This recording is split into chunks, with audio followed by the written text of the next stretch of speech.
Welcome to the B2B Sales and Marketing Hotline. Dialing up the latest tactics and hottest trends. We're here to help you take your B2B game from stagnant to stellar.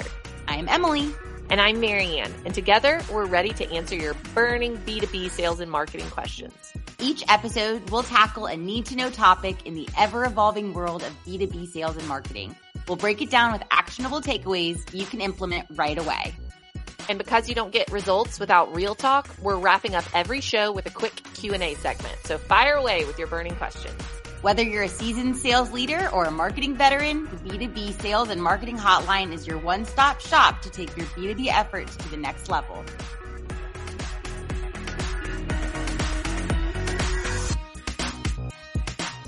Hi, Emily. Hello. I'm excited for this podcast episode. We are talking about lead nurturing today, and sequences that feel like lead nurturing and sequences that don't, but actually are. And this is fun because you don't have to be an expert to know what is bad nurturing. We've all gotten those emails. Dear first name. Whoops. Oh, yeah. You messed up. This is an automated message that is trying to nurture me because I did something. I took an action on their site. So, when it screams automation, even when it's just not very personal. So anyway, we're going to dive into all the things. So let's do it. Yes. So let's talk about what a nurture sequence should do, what it should make you feel, right? So, when I'm thinking about nurture sequences, I think every nurture sequence and every action on a website needs to have a different approach to the nurture. And I think you need to define the goal of that specific nurture sequence. So for example, let's just say someone signs up for a webinar. So you're hosting a webinar and someone signs up to attend the webinar. There's a couple of reasons why I'm bringing this up because there's a couple paths, right? So let's say someone signs up and they attend the webinar. That's going to be a different nurture sequence. You're going to want to have, they came, they saw the content. Now you're going to want to talk to them about what they felt, how they, more resources to support what was discussed. Maybe try to get a meeting on the books to talk about the webinar and how you can help support their business. Whereas someone who signs up and didn't attend is going to have a very different nurture sequence. They signed up, but they didn't come. So you might want to send them the recording. You might want to send them some quotes from the webinar. You might want to follow up with some additional reminders to watch the webinar and ask questions about the webinar. So I just share that because that one action that someone took already has two different, very unique nurture sequences that would make someone feel like you're speaking to them. And when you're thinking about how to nurture and how you can take different directions, like you just described, thinking about it as a human and not an automation process. Like, okay, well, if they attended that webinar, ding, ding, ding, ding, all these dominoes have to happen. And if they didn't, we want to take them on these other dominoes so they'll download the webinar and then continue down the path. But making sure that you're thinking of it like the way you just described it. Like, how would you reach out? How would you reply? How can you humanize it? People don't want to be nurtured in automation. No. They want to be talked to like a person, and they want to be met with empathy and shown value. And so you really, when you're thinking about how to nurture, don't think of like end result. Think about how are you building credibility? How are you showing empathy and feeling human to these people when they're going along the path that you want to nurture them? Those are so much more important than them. Those are more important, and they're going to get to the end task of them clicking a CTA or what you want them to do because of the unsaid things in that nurture campaign. Yes. Yeah. Speaking to them like human, like they signed up for, and we'll just keep going with this webinar, but there's so many, it could be an eBook, it could be whatever, but they signed up for the webinar because the topic interests them. So whether they attended or didn't attend, that topic is still interesting to them. They are still raising their hand saying that what you are doing this webinar on is something that I too am interested in learning about. So, approaching every single nurture sequence with valid business reasons and clear call to actions to help them understand the topic better that they're looking to know more about based on the action they took. Yes. And then, so that's how to make them better, but it's not a fun podcast if we don't talk about how to mess them up. Right. And what you can do wrong. And I know we're all thinking of examples in our head of things that we've seen go wrong, right? Like trigger-based automations obviously can have mistakes in them, but also your content can have mistakes if you focus too much on yourself and your company and your accolades rather than the prospect and what they're thinking and what their problems are.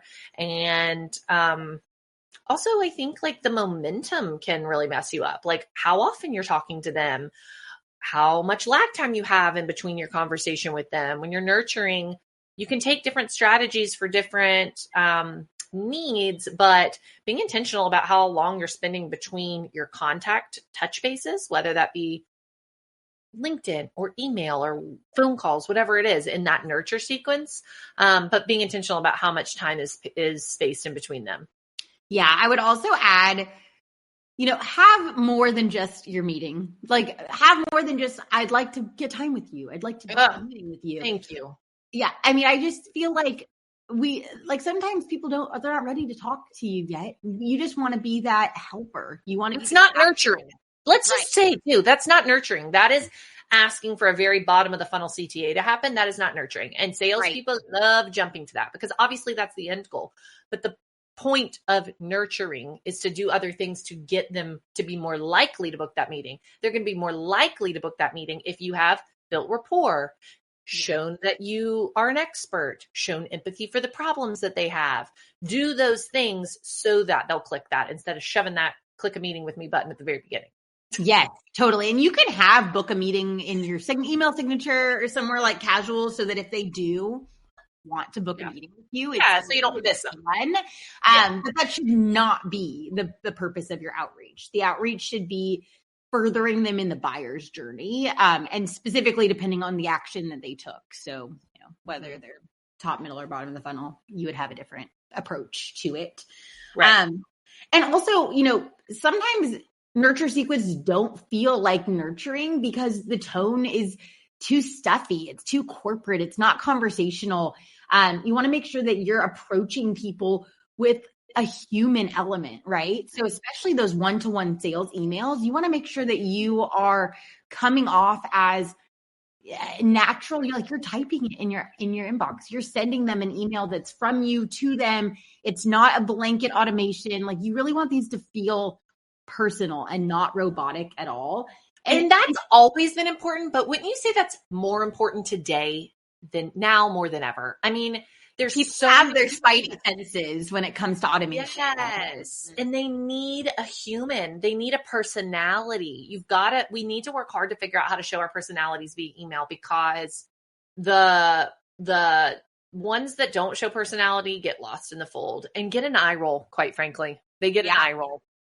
Yeah, I get emails. I mean, I'm sure we all do. I mean, I'm telling everyone what they all experience every day, but we get so many emails. I mean, I'll probably hang up from recording this podcast and have 100 emails in my inbox, and I'm going to delete. And unless something catches my eye, I'm going to delete it. So, I mean, you just have to make sure that you're speaking to them, you're touching on pain points, you're really, focusing on being relational, and you're keeping it short and sweet and to the point. And yeah.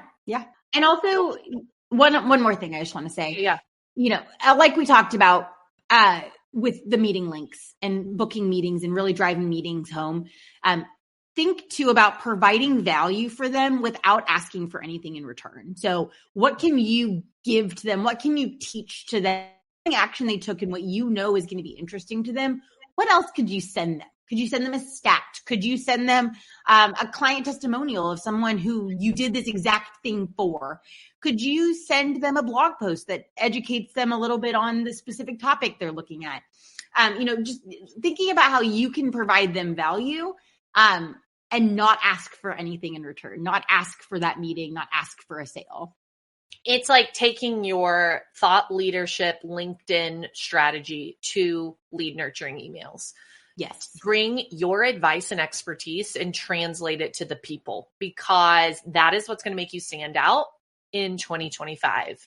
Like, this is the day and age that people are getting educated by AI, and they will get educated by your content.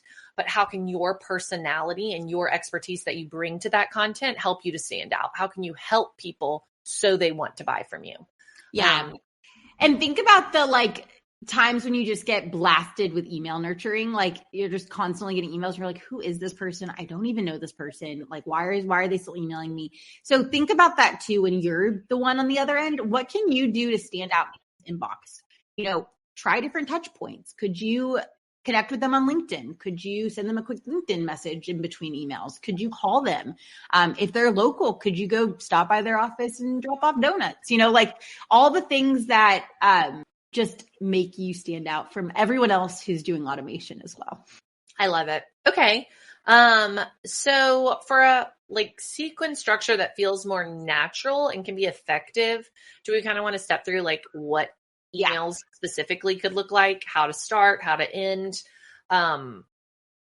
There's nuances to this that I don't think we can accomplish as a giveaway on this podcast based on different industries and really specific segmentation and lists that you're going to be sending it to. But as a general flow, I guess we could just recommend email 1, start with a thought-provoking insight, some aha idea that is educational and interesting, right? And then email number 2, give a guide from that aha without asking anything of them. Okay, so you got their interest with the aha. Second email is to guide them through and not ask them anything.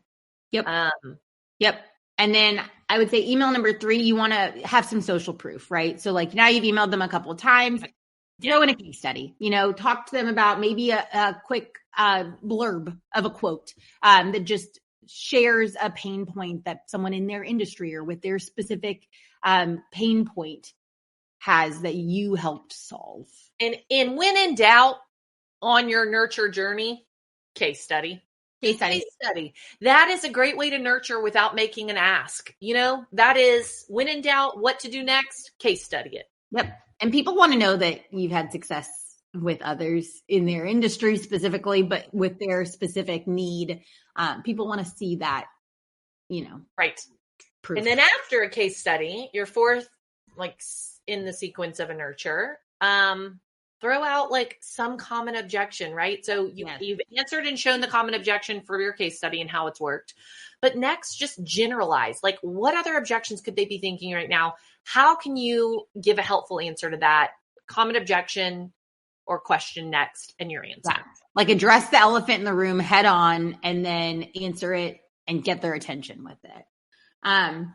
And then I would say after that, depending on how they've engaged with all of these emails, have they clicked? Have they actually looked at the guides you've sent them? Have they read the case studies?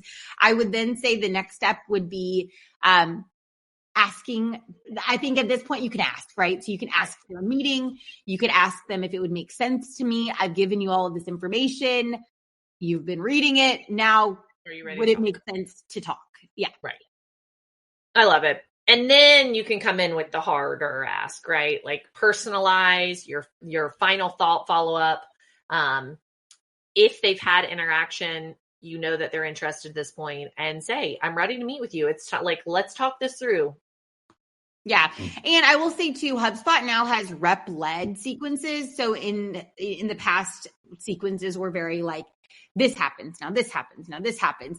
But there are now rep-led outreach sequences. So, if you send an email and they engage with a certain amount of clicks or a certain amount of opens on that email, then I want next step to happen. That's rep-led.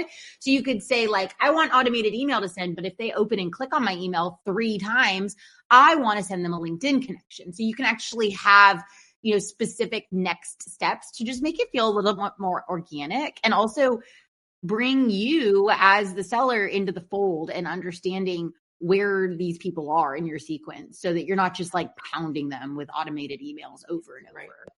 Right. I think I feel like another good tactic to incorporate in some of these is to ask a question. Don't overdo it or make it too cheesy, but if you ask a question, you do initiate a reply from people. And so ask a question of them, just like you would do on social media in your thought leadership strategy, ask a question to get people to engage, to get people to respond.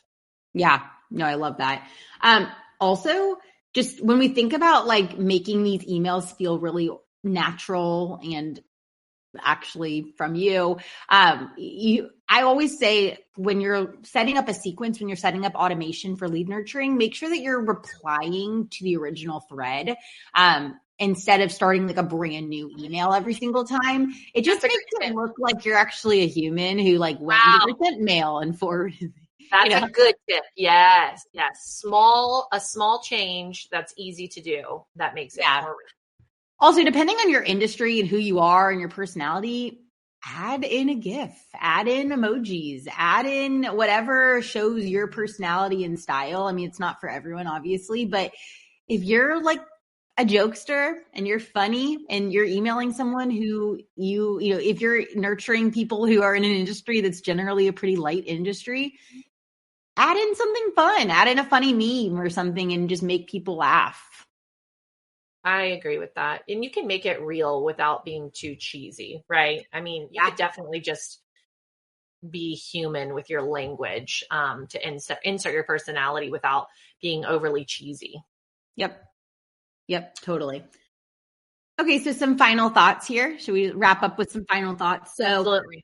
I would say my final thought, my biggest takeaway here is create nurture sequences that feel very natural and who you are and how you speak. So don't try to, make an automation sequence that's like robotic and long and lengthy. Think of automation as just automating your natural process. What you're already doing. Yes. What you're already doing. Maybe even go into your sent mail and see how you typically follow up with people. And good idea.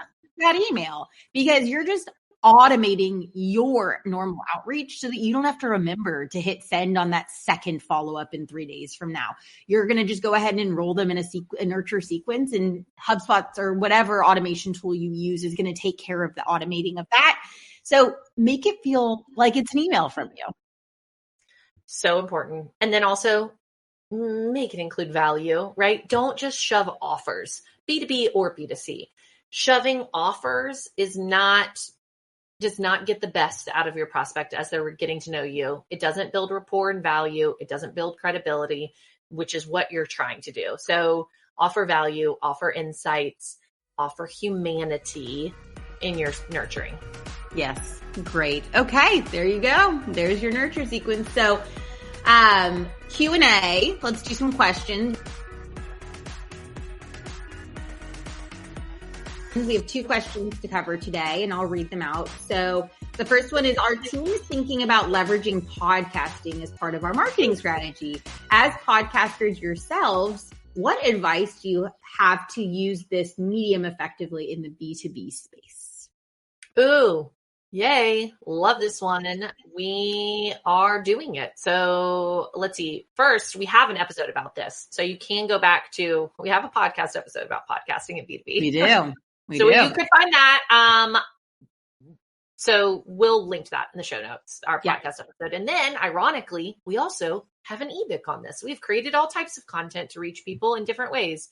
But it's a new one. We just released it. So Benefits of B2B Podcasting is an ebook that is out right now. Maybe we can put that in our show notes as well. But yes, there's so many benefits. It's about, just like we talked about in this episode, showing your humanity and your expertise in a different content form. You're already doing it on LinkedIn. You're doing it in your emails, hopefully in your nurturing. It's bringing that to an audio form so people can consume it when they're driving or just consuming it in a different way. Yeah. I mean, I would say like we probably have, 10 different blog posts in different forms or fashions on our current website about lead nurturing.